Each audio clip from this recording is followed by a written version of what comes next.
on est rentré depuis, on va dire, 2007-2008, on est rentré dans un mouvement où, dans chaque pays, on met 3, 4, 5 dollars de dette pour avoir 1 dollar supplémentaire de PIB. Aujourd'hui, l'État s'appauvrit, c'est-à-dire que cet endettement, il sert à financer les dépenses courantes et pas l'investissement et pas la recherche. Et M. Pébreau dit la même chose aujourd'hui, il dit c'est pire aujourd'hui. Pébreau dit à l'époque déjà que si on retraite l'ensemble des dépenses publiques, on se retrouve avec un patrimoine de l'État qui est même dans le rouge, négatif. Si vous continuez à avoir les mêmes réflexes que par le passé, ben vos 3 ou 4% de déficit supplémentaire chaque année, quand vous n'avez plus que 1% de croissance, et ben là, vous avez une dette qui explose. En 1990, la dette publique japonaise, c'est 60% de PIB. Aujourd'hui, c'est 230.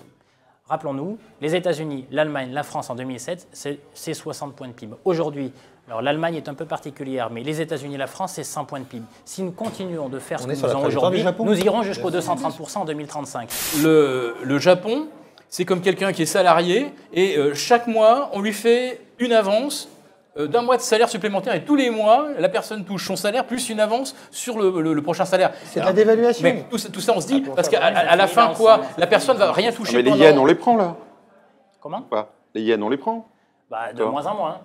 Malgré tout, il faut bien penser une chose, c'est que cet argent qui a été emprunté et qui a été dépensé mal peut-être, a été dépensé dans l'intérêt de la population.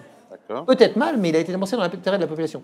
Donc quelque part, à un moment donné, est-ce que c'est totalement injuste d'aller le rechercher dans la poche de la population? Oui et non, mais ça veut juste dire que le système fiscal qu'on avait était pourri, ça veut juste dire qu'on s'est totalement trompé sur la politique qu'on a menée, mais quelque part, c'est une génération qui a raté son histoire. C'est pas une génération qui a raté son histoire, c'est une génération qui a dépensé son argent, l'argent de ses enfants et l'argent de ses petits-enfants.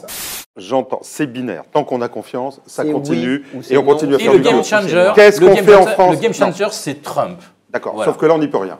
Ce qu'il faut retenir de ce qu'on a dit, c'est que nous ne sommes pas le Japon et qu'en réalité, le calendrier est moins un calendrier en réalité financier et économique, qu'on voudrait nous le laisser croire, qu'un calendrier politique.